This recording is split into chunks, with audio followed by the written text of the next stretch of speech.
Hey, hello everyone. Lovely to see you all. Hi. Thanks for joining us for another mess we're in.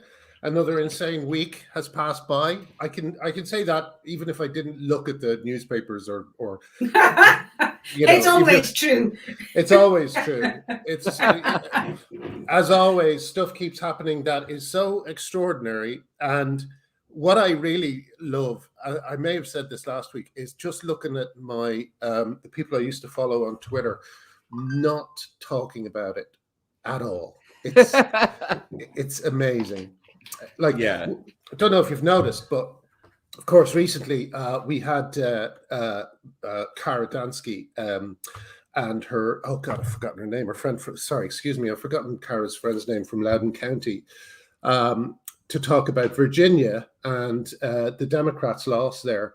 And one thing I noticed from all the people I used to follow on Twitter, it's as if that hasn't happened. They're all talking about race. They're all talking about race. They're casting the Virginia voters as racists because none of them dare even mention the fact that there was a kid who raped two young girls in two separate bathrooms and was trans-identified. They don't even mention it. So an interesting thing I think is coming up, and it may happen. I think it's going to happen possibly for the left in the UK as well, where a major talking point, a major problem is just going to be ignored until the left lose again. I mean, that's what it looks like to me is going to happen.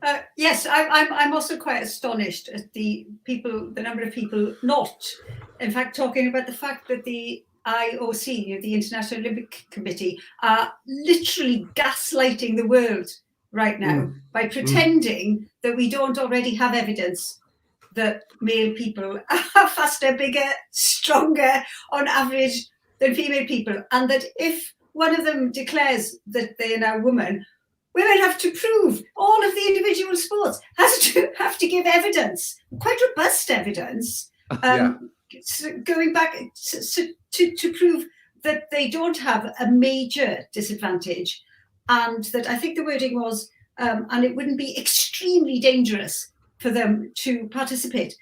And this is, I mean, they have completely shirked their responsibility. I mean, they've shown utter contempt for women here. And this is a massive deal. This is the Olympics.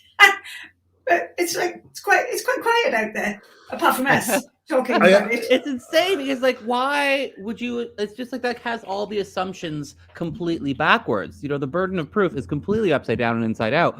Why do we have separate categories for males and females in the first place if it isn't for the obvious default position that males have different bodies than females? People still treat this like it's a social thing. Like, if you just, if you call someone a woman and they look womanly in a stereotypical way, then they should play with the other women because it's a big social category. For the long-haired people with the boobs, like, what the hell?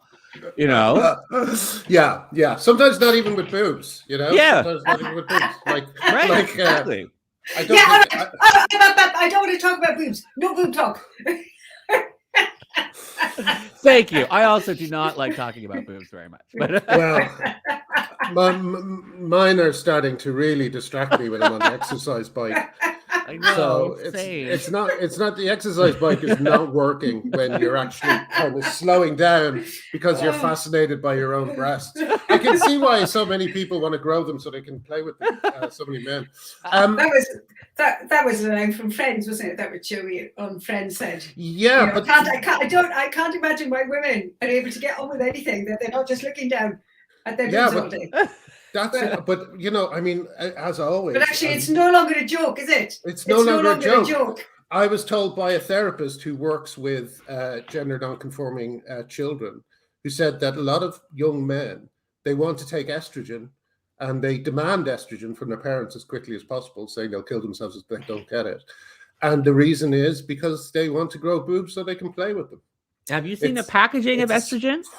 Yes. The estrogen you get online has like this, it says like, keep out of reach of parents, and it's got like these pornified anime girls with boobies and the whole thing, and it's all glittery packaged. It's just literally, it's packaged like a sex toy. Are you joking? joking. You're not joking. I am not joking. It says keep out of reach of parents. It's got pornified images of anime girls with boobs, and it's in glittery rainbow packaging. I am not joking. This is the medicine you need to keep yourself from dying. It's packaged like a sex toy. Yeah.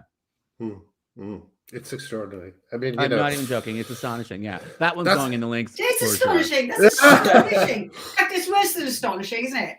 That is horrifying. Absolutely horrifying. And then you have, like I just posted it again, the absolute butchery that has been done to young women in cutting their breasts off. You know, it's just it really sometimes gets to me. I mean, one thing that I'd love, if anyone out there can do this, because I think that this would be a good fact to find the exact numbers on. But every time you Google top surgery on GoFundMe, which recently banned, I think it was was it the Swedish group, Verzic, the women's group in Sweden, was it? They recently banned a group, GoFundMe, from raising money for themselves. But they have, if you Google top surgery, you get something like 41,000 results. That's so, you know, but the thing is, when I quote that number, people say, well, that might be someone selling the top of a thing for surgery of something else. So it might not be top surgery, it may not be double mastectomies that are being talked about, but I guarantee you, you know, a huge amount of double mastectomies. Easily, you can just go through them. I've been through. I've had a look, and I've just paged through, and you know, at least the first sort of 10 pages were exactly that. If anyone out there has a way of actually finding out those numbers, I'd really appreciate it, because it's the type of thing we can send to MPs ahead of this conversion therapy bill. As we know, what is being called conversion therapy by Stonewall is actually, well, I mean, you know, again, I've said this a million times, but it's so hard to talk about because Stonewall have muddied the waters so much. Yes, they have absolutely muddied the waters. This is straight out of the Denton's playbook, isn't it? You know, try and hide it behind something else. Try and hide what you want behind something that is going to have a much more popular support, which is gay conversion therapy. Now, I don't know if you've seen, but the fight against gay conversion therapy. Yeah, I read Naomi Cunningham's speech that she was in fact allowed to do, despite all of the numbers of people. Oh yes, sort of, and it was great. Writing and saying, like throwing a tantrum, and it's incredibly clear. We should absolutely link to it here. But what's incredible about it is the evidence of harm. The evidence base for this is paper thin. It relies on 30 interviews and a review of existing studies. And the existing studies only found 2 studies relating to gay conversion therapy, none on gender identity. And the consultation relies on the government's 2017 LGBT survey, where 5% of respondents said they'd been offered conversion therapy and 2% said they'd received it. But it doesn't provide any definition of conversion therapy in the survey. So this is all built on a paper-thin evidence base, where there's no evidence at all. And I think it's so important that this was highlighted by Naomi Cunningham. And in fact, I'm so pleased that there was a fuss about it, because now it's obviously it's got the Streisand effect of people actually looking into it. Yes, exactly.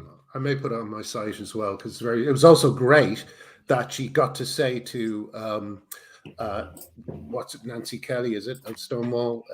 You know, she actually got to shame Nancy Kelly about her disgusting comparison, you know, with the Holocaust or with anti-Semitism, which India Willoughby is really going for at the moment as well. You know, India Willoughby has been claiming that some people refusing to believe that a person who transitioned when they were 52 years old is really a woman, is the equivalent of the mass extermination of the Jews during the war, you know, and I would argue that it's not quite as bad. Oh gosh, maybe. Yeah, but like the interesting thing is, I mean, sometimes I was thinking about it today. I was like, there's a guy in the UN as well we wrote about yesterday, JL, my fantastic top reporter well, I can't say top reporter. That's unfair. Oh, I like to see top reporter because it sounds like, what's that movie where everyone talks really fast? Yeah, like Kid Reporter or something. Yeah, like My Girl Friday. Like, she's My Girl Friday. Well, I called and my nickname for her is Hildy because My Girl Friday. Yeah. But JL was talking about the UN sexuality and gender expert, who is a guy called Victor or something, whose name has just disappeared. Victor Madrigal Borlaug, who like he's with the UN, and he is telling people that puberty blockers are reversible, all the usual kind of lies about this subject. And he's with the UN, and sometimes it really frightens me that, sometimes like Stella O'Malley once said to me, I can't remember how she put it, but she said, if they win, something like that. And I thought, what?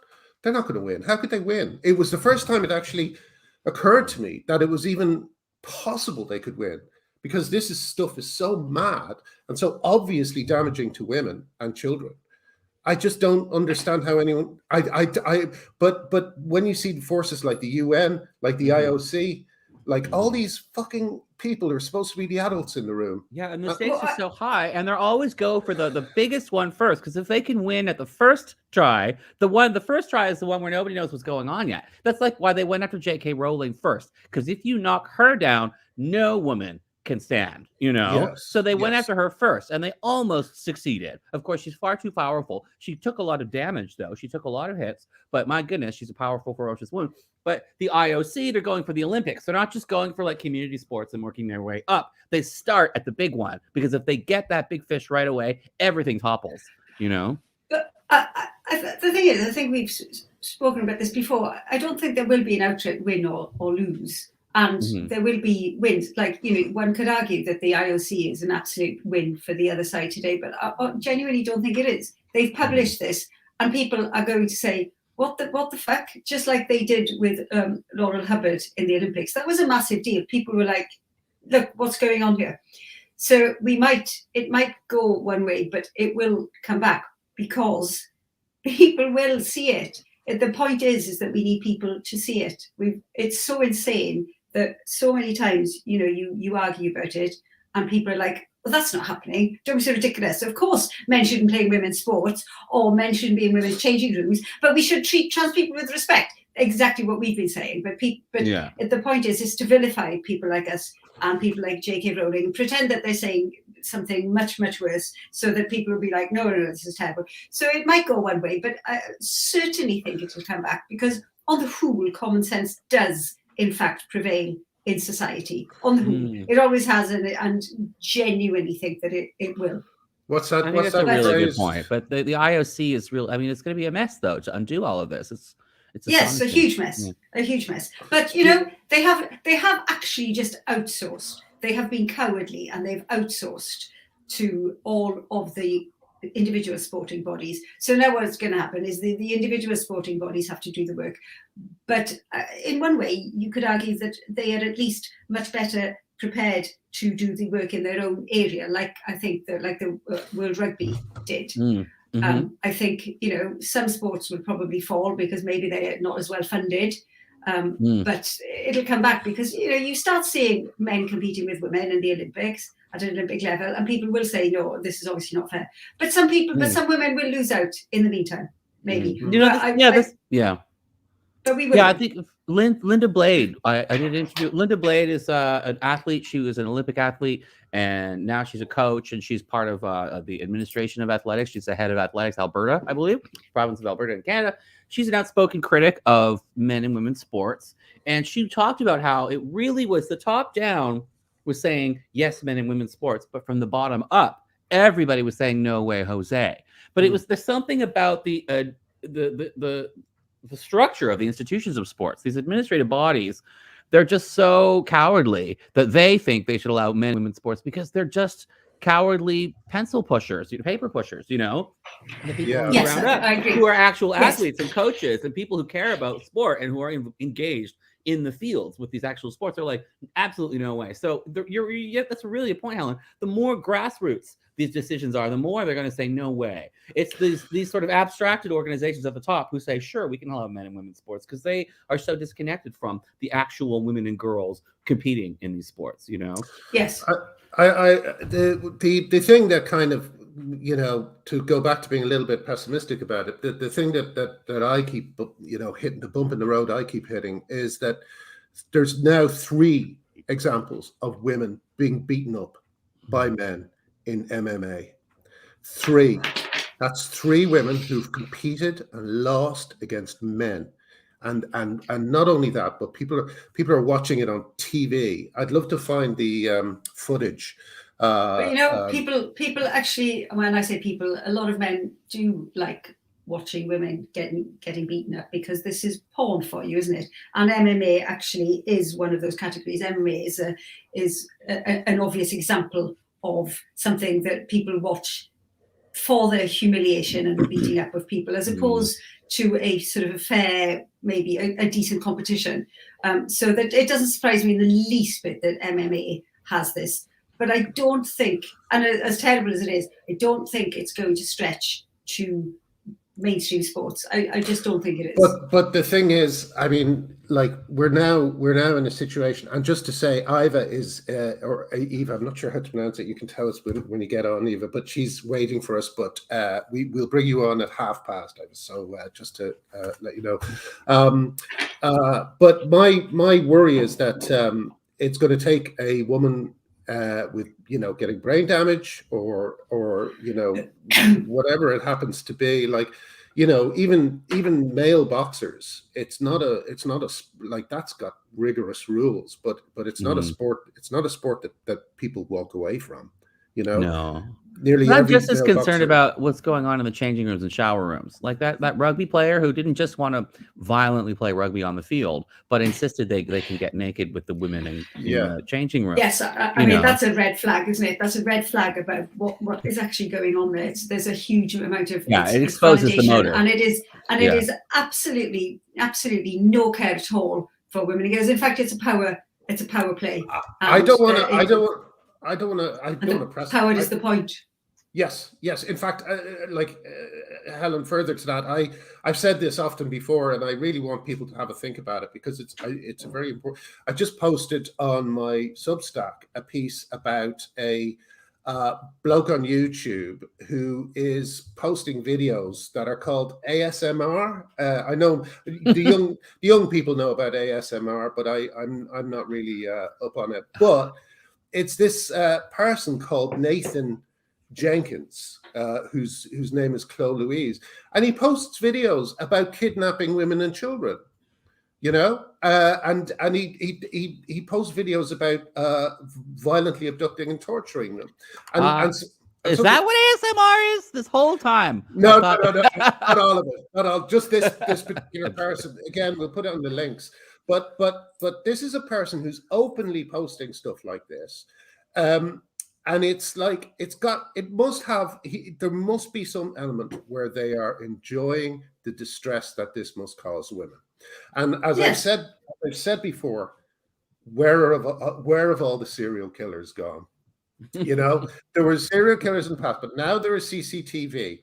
And what we have instead is a whole group of people who are expressing their violent power fantasies in public. Which must be almost as satisfying as, well, I don't know how satisfying killing someone is, but like they you're not really able to. No, there's a huge amount of satisfaction, and you can see it even sort of mildly in the way that a lot of men have seized upon this issue in order to put women down. I mean, I've had countless conversations that I have with men where it doesn't take long for them to start trying to put me down. Try to keep up, Helen, and then use your name. It's a lot of condescension, etc. Yeah. Now, I don't feel the need to behave that way, because I feel that my argument is strong enough to stand on its own. However, you do have a lot of men who are either going that way because they feel that they're losing the argument at some point, or it's their sole purpose. The sole purpose is to come along and say, women, you are fucked on this, and we are going to make you submit to what we want. I'm going to try and force you to do this. And it's so obviously a misogynistic power play. And I think the problem is that when you're in it, you can see it, and you can see it so clearly. But then you've got other people who are just sort of on the outside, and they look at it and they think, trans rights, yeah, that's fine. It's harder than you think to see it. I think you're so right, and I'm so glad you're pointing that out, and you're reminding us all the time of the sort of the hatred and the desire to control of women that is behind these sort of beardy bro type trans rights allies. But it is hard to see. It took me a long time to see it, and I consider myself, more tuned in to feminist issues than many. I'm still a man, and I still have much to learn, of course, but I've been around it my whole life. It took me a long time to see how bad that motive was baked into these men's motives, and sometimes women too. Yeah, it's interesting. It's the women I still have trouble understanding. I think some person was on with Rosie Duffield today and was Ellie Mae Hogan. But we have talked about this before. We do know, but I do believe that there are different motivations. A lot of women want to do it in order to be liked, to be on the right side, because we've seen how vicious it can be for women if you are on the wrong side. There are different motivations, and I personally am less bothered by the women who do it than by the men. This is a movement that came out of, I believe that this started with autogynephiles who wanted, when this first started, we would argue with autogynephiles, and then you've got this massive rise of kids identifying as trans, which were collateral damage, which was purposeful. It was purposefully done in order to shore up this ideology. So this is a movement started by men, run mainly by men. And yes, of course, a lot of women have come in on either side, but it's not quite the same. Don't think. No, it's a bit of Stockholm syndrome, or the cuckoo bird. I think they're a little bit. It's the men who are pushing the cuckoo bird eggs into the nest, and the women are often like the cookies themselves, who think that they're protecting. It doesn't mean that they're not vicious.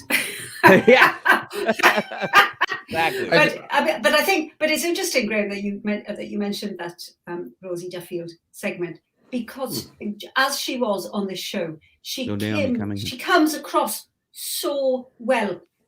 Yeah, so that's what they hate. Intelligent and reasonable, so thoughtful, intelligent, and reasonable. And she makes the point that it's a very small point, but it's an important point. And she wants to speak out for women who cannot speak for themselves in the main. And it's really interesting the way that that Hogan keeps on trying to bring it back to everyone agrees with me. She makes that point so many times, so much so that the presenter says, yes, but you said that, but can you respond to the actual point that Duffield is making? Which I thought was right. And the difference in the way both sides were argued was very clear. One was nebulous, but respect for trans people, and Duffield is saying, yeah, of course we should have respect. Absolutely, I'm not saying that we shouldn't have any respect. All I'm saying is that women in prison who have been abused probably should have the right not to have to undress and shower with male people. But isn't it frightening that we have that we have to fight that point? I mean, it seems to me like I do get angry with the women who do it, because it's just such a betrayal. To me, they're on the same moral plane as the women who used to force feed the suffragettes or the nuns who ran the Magdalene laundries. Like they are conspiring with vicious men who are hurting women. It really, really upsets me. But the thing I find most frightening and most upsetting of all is that as I say, we've had 3 women beaten up in MMA. We've had prisoners. We've had Karen White attacking 4 women in prison, and they're still putting men in prison with women. In California, they're handing out condoms in women's prisons. You know, these in things. Canada, they get the morning after pill, and there's concern about HIV. Yeah. This is the 3 situation. women a week are murdered in the UK, and rape is virtually not a crime. Of course they don't care. Of course they don't care about women in prison. We barely care about women being murdered. When women are murdered, the newspaper headlines often talk about, like, you know, a man turns and gets so angry that he kills his wife because she was nagging him. Come on, we know this about women. We know this. This is not at all a surprise, but this is why we have to keep on fighting. Yeah, I know. I keep talking about how sometimes I've said that, like, you know, it feels like homophobia is over and it's more subtle now, but it's not. It's just more nebulous now. And there's the same about misogyny. Sure, in a lot of laws, things have been equalized, but it's like, it's just more nebulous now. It's just more of a ghost that it's hard to get a hold of, but it's still there. You know, you're just shadowboxing with it sometimes. Well, it's become so clear to me how misogyny is still so rife, how women are still really, people treat them with contempt. This has really brought that. It's so obvious. Shocking and upsetting how bad it is. The IOC has basically stood up today and said, we genuinely don't care. We don't care. Like, these men matter far more than the whole of women's sports. They clearly don't care about women's sports. They've made it so obvious, but we just need to carry on just fighting, raising awareness, making the points. We just need to carry on doing it. So don't get despondent. We will prevail. We will. We absolutely will. Yeah.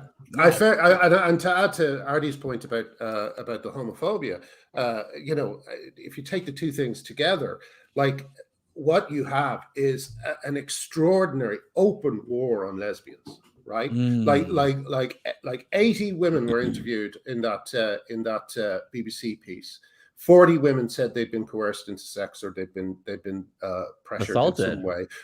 Some had been actually physically assaulted. And the thing that people like Owen Jones and his cohorts tried to do is they tried to undermine and dismiss those women's complaints. And one day I was doing one of my Glinner updates on the Substack, and I noticed that nearly every piece was about a lesbian. Joanna Cherry being attacked. You know, it's just constant assault on lesbians. Because the existence of lesbians is the main thing that proves that gender ideology is a load of harmful bollocks. They know, and it's really taking a toll on lesbians. Yeah. My dear friend, whose name I can't say, but she's my co-founder of the LGB Alliance, and she's a lesbian. We were Zooming just yesterday or the day before. Yeah, she was getting very emotional. You know, how hard things are for lesbians right now. Yeah. Oh, sorry, you're right. You know me. But you know what? I did. But here's something. This might cheer you up, because it was quite amusing. So Lavery is trying to publicize his book. I think, you know, he really trying to, and he realized the other day that when he quote-tweeted me and I quote-tweeted him back, there was lots of traffic. So he thought he'd give it another shot. He thought he'd give a shot to answer the question. So, like you're the Scotland question. Yeah. I'd love to see. Oh yeah, no. He immediately, when I said, I asked the question exactly as I stated it, with you know, women and girls. Do you believe that male-born people should have the right to undress in a common changing room with women and girls? He immediately answers, no, of course not. Do you believe that women should have the right to undress in common or changing rooms with women and girls? To which a lot of people answered, yes, of course, because you know, women are women. I mean, and like those kids aren't going to take themselves to the swimming pool, are they? And but the point is that in trying to pursue, because his point was the children. He thought, in fact, he accused me of trying to make out the trans women were pedophiles, which of course isn't the point of the question at all. I don't need to make out the trans women are pedophiles. I just need to point out that people are pushing for men to have access to changing rooms with women and children. That's right. Yeah, that's what common changing rooms are.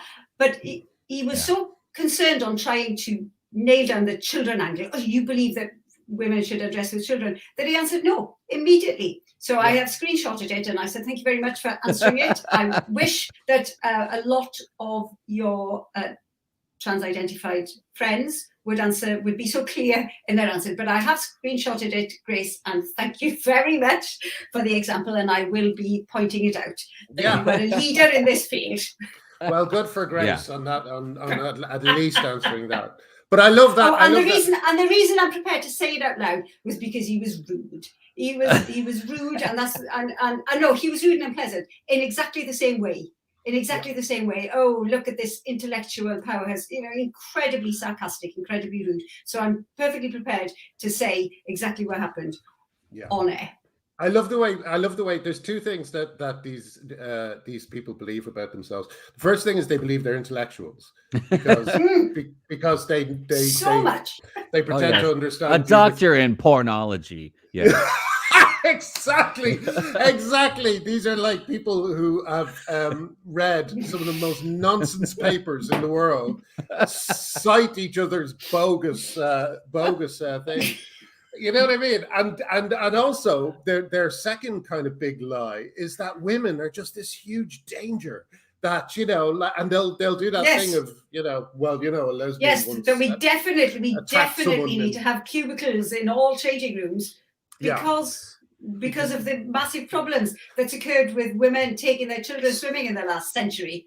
Sex offending women, even though most women are in British jails for not paying their TV license.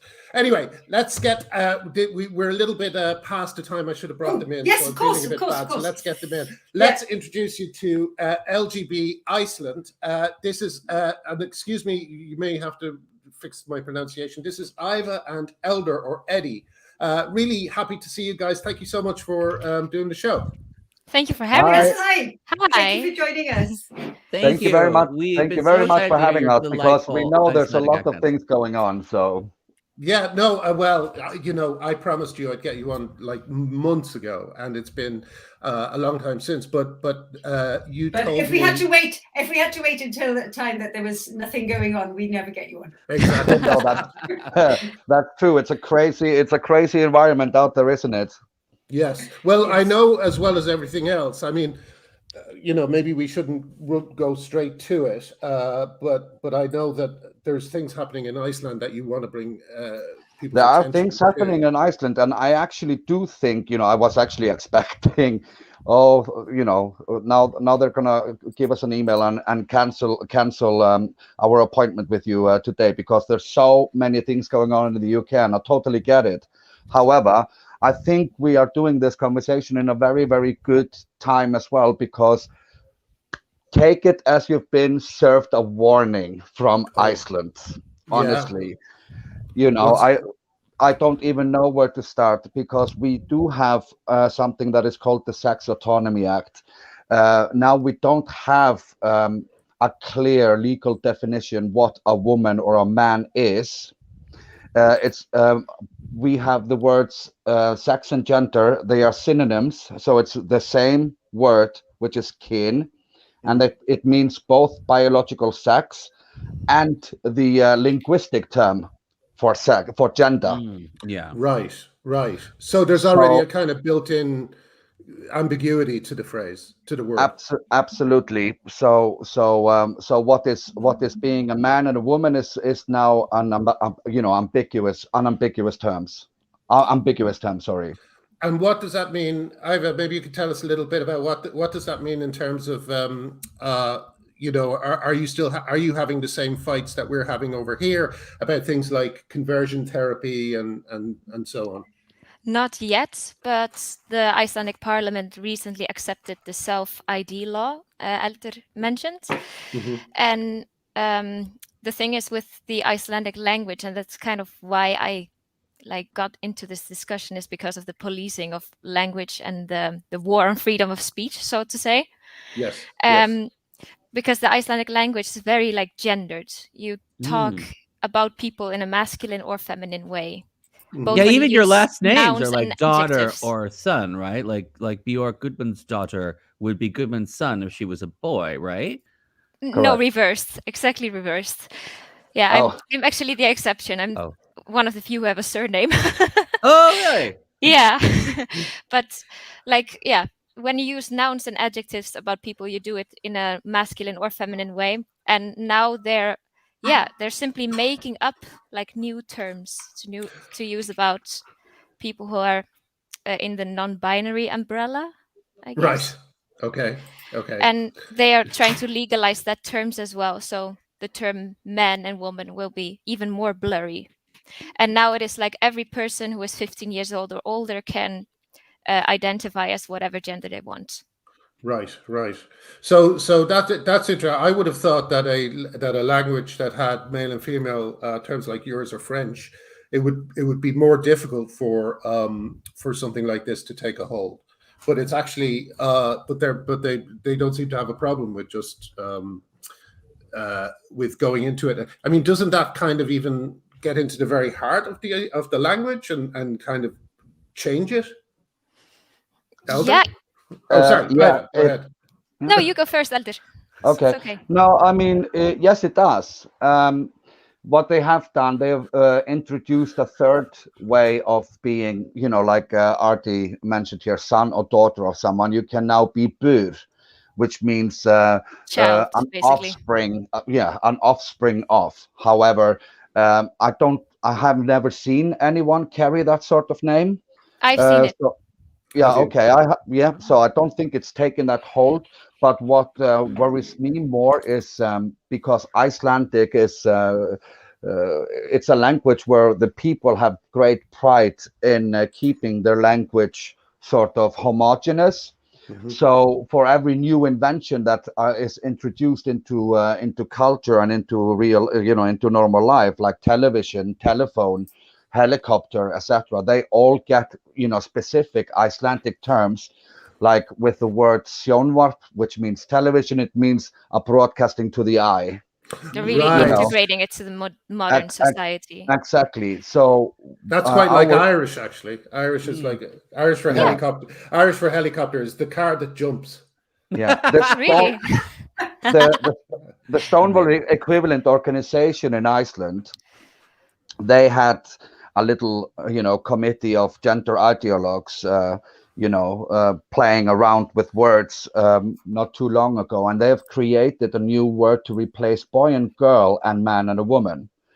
I am not going to repeat those words here because it is my absolute, I will never utter these words because I don't want to give them any Currency or authority. nothing. Yes. No, Yeah, but they have created words to replace or to come in as an addition to man and woman and boy and girl. And it's scary because now we have the self-ID law, and there is only one way I can see that we can maybe revert back from this, and that is because still in the Constitution of the Republic of Iceland, in the 65th article, it clearly states that the sexes are two. That men and women should have equal rights universally. Yes. That's kind of what. Sorry, go on. Yeah, and because that is still in the Constitution, we can still hold on to the idea legally that that there are two sexes. Yeah, I find it interesting that once upon a time, people found gendered language to be overemphasizing sex to the point that it was a sort of a feminist ideal to get rid of gendered language. And now we're seeing that by completely eliminating it because the motives of the people pushing that are completely different. They're about undermining women's rights. It's a strange kind of situation that we're in, Yeah, and the LGBT organization in Iceland has also great access to the universities. And I even know about teachers who are giving the students like a lower grade if they refuse to use a gender neutral language. Wow. Really? And I mean, what's the population of Iceland is, I think, 360,000 people. Yeah, it's very small. So a population with a language gets small. Not to be rude, but like that, I can understand the real need to defend and protect the language when it is a small pool that uses the language. That's when it becomes extremely important. And exactly, and also to touch on that, Artie, it also shows you when we have such a small population, and you were talking about the Denton roadmap for these legislations to be whispered through parliaments. When Iceland is so small that it's very simple, really, if you're well connected, to capture policy and make policy changes in a single maneuver.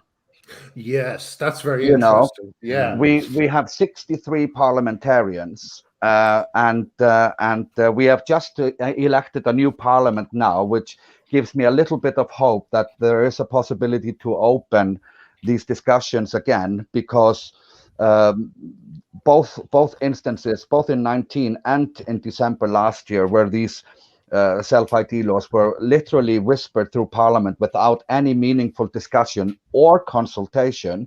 And with the consultation that were there, all professional bodies were completely disregarded. You know, I mean, they weren't even heard, and it was nothing discussed. That's one thing that kind of reassures me about the whole thing. I mean, one thing that I think people hate is when they've been lied to or tricked. And we have a situation in Ireland where self-ID was passed and no one knew about it. Yeah, because it was passed with the marriage equality, wasn't it?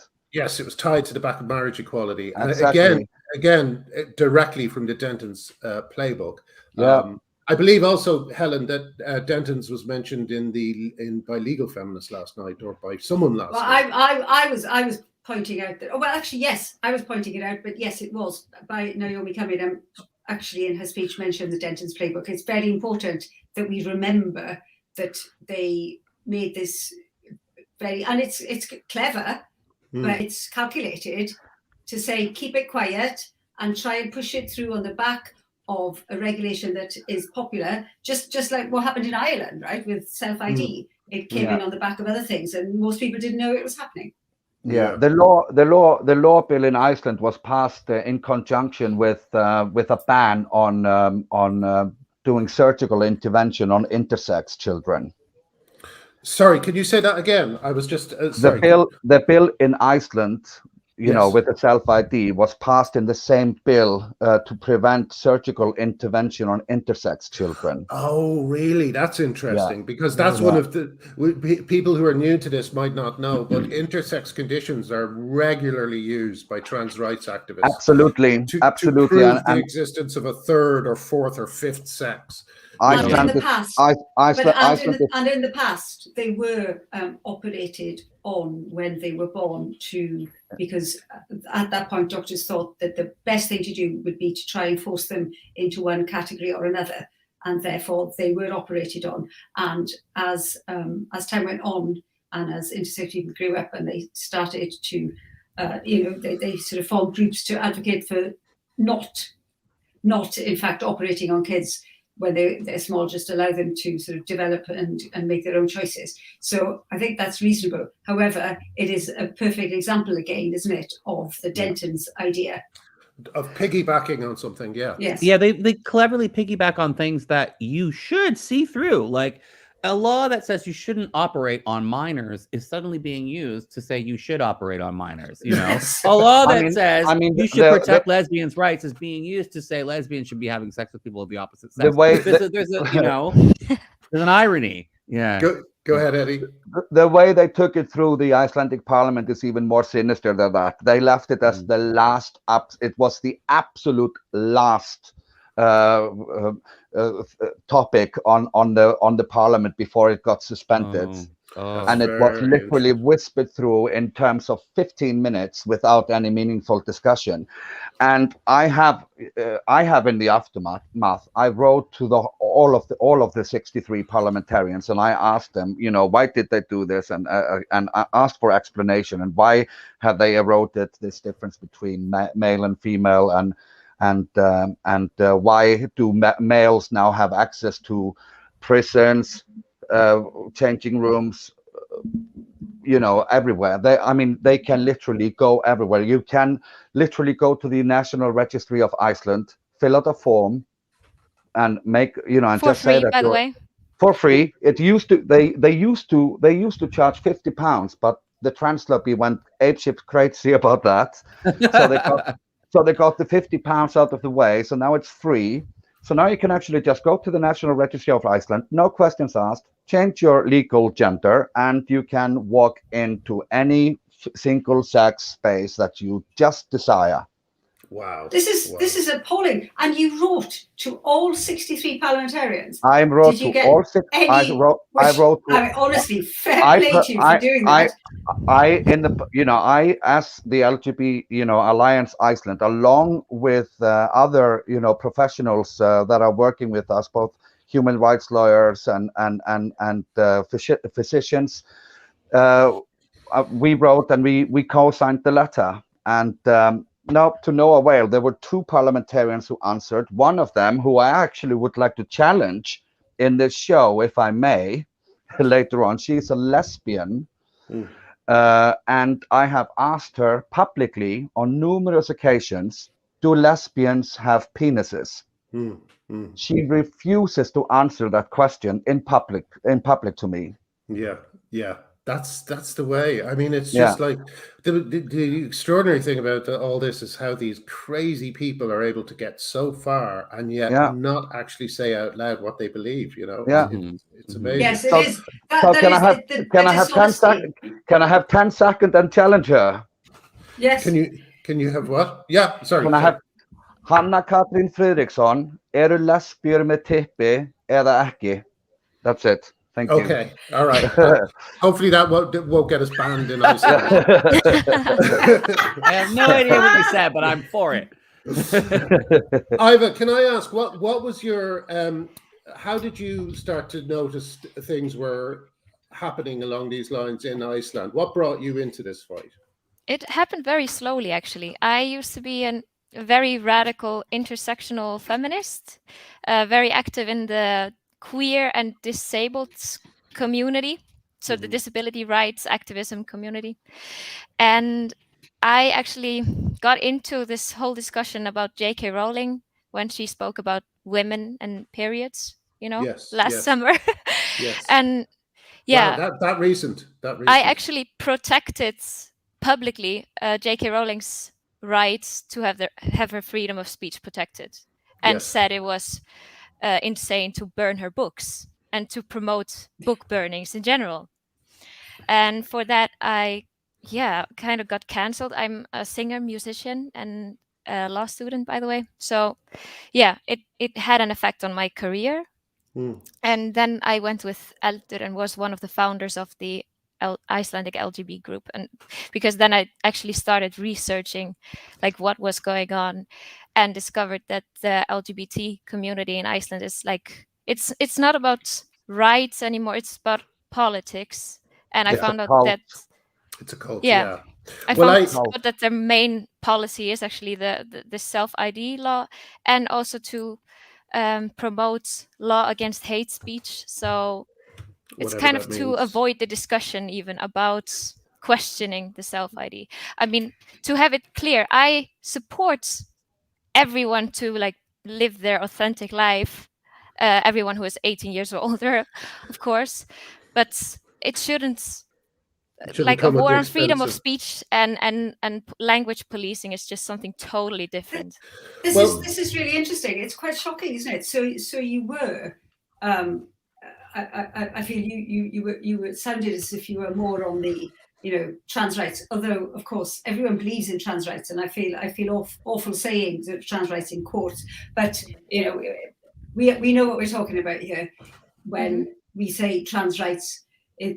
That's what the other side, the Motte and Bailey idea. But so you were on that idea, and then you just defended J.K. Rowling, and people turned on you. Yes, they did. Wow, that's and amazing. Even on my family and on my ex-girlfriend and on people around me. I'm really sorry to hear that. Yeah, I'm really sorry to hear that. But it's quite astonishing, isn't it? You are defending the freedom of speech for one woman to talk about the abuse that she has suffered and the fact that women actually matter in law. Yeah. It's incredible. Was the only thing I did. you know, And then when I wrote an article about it to defend my public opinion, because I have a kind of a big platform. When I wrote that article and the LGB group in Iceland was like publicly founded, I just decided to step away from the whole discussion because I just didn't. Yeah, I just didn't want to be totally cancelled because it's such a small community. If you have everyone against you, you have everyone really against you. Yeah. You just will not find a job anymore and stuff. So I've kind of gone hidden the last year. I've just recently appeared on a few podcasts and done a few interviews about it. But I mean, I'm not even that radical, you see. I'm a bit luckier than Eva in that understanding, because I actually do live in the UK and I have no problem saying so. But I wanted to touch a little bit on another topic, and it's actually Eva's fault that I'm touching on this topic, because me and Eva have obviously been collaborating over the last few days, and because she is hands down and is in Iceland, she's more aware of things that I might potentially miss what's going on. Sure. And she pointed me out to a radio program, which is which from on the national broadcast, by the way, from the national broadcaster like the BBC. And the same national broadcaster was heavily criticizing the public for being, for not doing their homework while they were the publishing an article regarding on marginalized people. Yeah, regarding the lesbian article. But I listened to a full monologue of, she titles herself as a family therapy consultant, and she works for the national organization, the Stonewall organization. And there were some headlines from that thing that I wanted to bring up. She says, sex has nothing to do with your body. Okay. And she says sex is only an internal experience, and always listen to the child and respect what the child is saying. Don't guide it. Wow. Okay. Can you imagine saying that about any other species of mammal? The sex of a bonobo or a chimpanzee is an internal magical, like, what's the sex of a nightingale is entirely an internal experience. Like, what the fuck are you talking about? Exactly. And honestly, how can you even say that out loud with and look and be able to look at yourself in the mirror? Seriously. Yeah. And she went on and she said it's not uncommon that a whole group of kids come out as trans. However, it's not a social contagion. Yeah. What is it then? Did she explain why? Did she explain why? No, and she got no pushback on explaining why. So this is the quality of the so-called. She actually explained. She said that like marginalized people often become friends with other marginalized people. That was basically the argument. Yeah, there's always an interesting excuse like that. Yeah, they basically the whole kind of debate is filled with people who reverse engineer things to get to where they want to get to. Yeah, you know what I mean? But yeah, she also cited that's she said, if you don't guide the child, the child will be 5 times more likely to proclaim a better mental health in adulthood. So you should never use words such as "let's wait and see what's happening" or "are you sure?" and then she also said, if this is a phase that the child is going through, that's fine.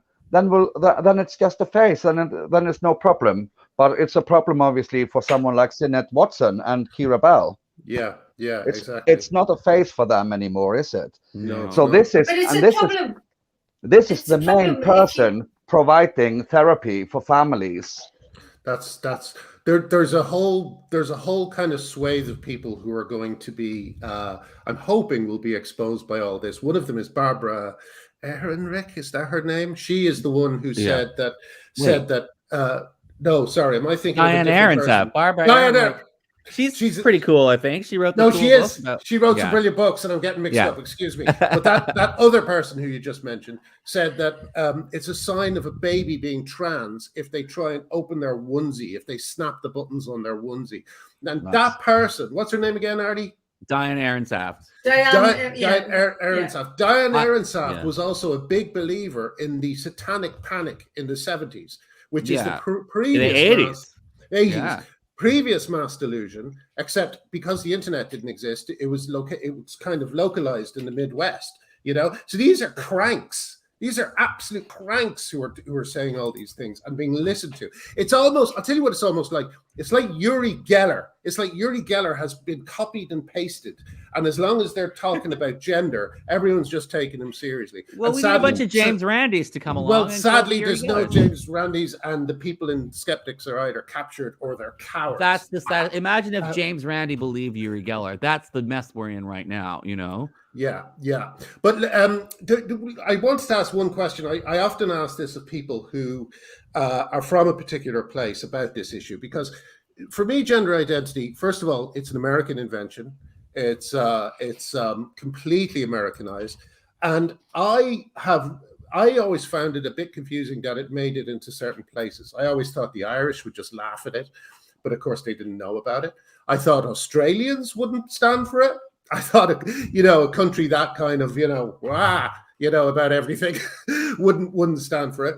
I would have thought, like, I used to be a music journalist, and I interviewed the Sugar Cubes once, and I've never met a bunch of more kind of awkward and ordinary people. They would not be told what to do. They were completely individual and, and unique. Why is it sneaking into Iceland? How is the Icelandic character not just rejected it like an owl rejecting a pellet? Can I answer this, Eva? Do you want to go ahead? No, go ahead. Yeah. Well, if you look at the countries which already have self-ID laws, and if you look at the countries where this has been like surfacing the first, these are all countries where you have the best standard of living in the world. Right. Outside of the United States, you have Canada, you have Iceland, you have Norway, you have Sweden. Sweden, thankfully, is waking up. Denmark, Germany. These are all heavily, quite well off countries. And yes. And also when it comes to gay rights, very progressive. The existential crisis of our Stonewall equivalent started even before Stonewall's in the UK. I mean, we've had same-sex marriages in Denmark since 1989. We have had equal marriage in Iceland since 2007 or 8, and before that we had registered partnerships. We could adopt, and we could do all kinds of things. I think the only gay issue that was left to debate in Iceland, which is a heavily feminist issue too, is whether gays should be allowed to rent a womb. Right. Well, that's what I mean. Surrogacy. I'm sorry to put it down in these terms. I used to be all for surrogacy, but I'm not anymore. I've started to listen a little bit more. Eva, what's your take on it? And apologies for mispronouncing your name at the start of the show. No matter. I think it has a lot to do about the internet and about that people are spending too much time online on social media. And I just find such a huge difference in my mental health since I kind of disappeared from everything online and just had a face-to-face discussion with everyone. But I think I know the children who are like the upcoming activists, they're spending most of the time online. Also, like, to mention the LGBT organization again, they run a youth center that's governmentally sponsored, by the way, and they call themselves the family. Okay. So they're seriously letting no alarm bells there, is there? No, say this quiet part loud again, yeah. So the children who are already maybe bullied at school, marginalized in some ways or another, like, they believe that they have this strong belonging into that group.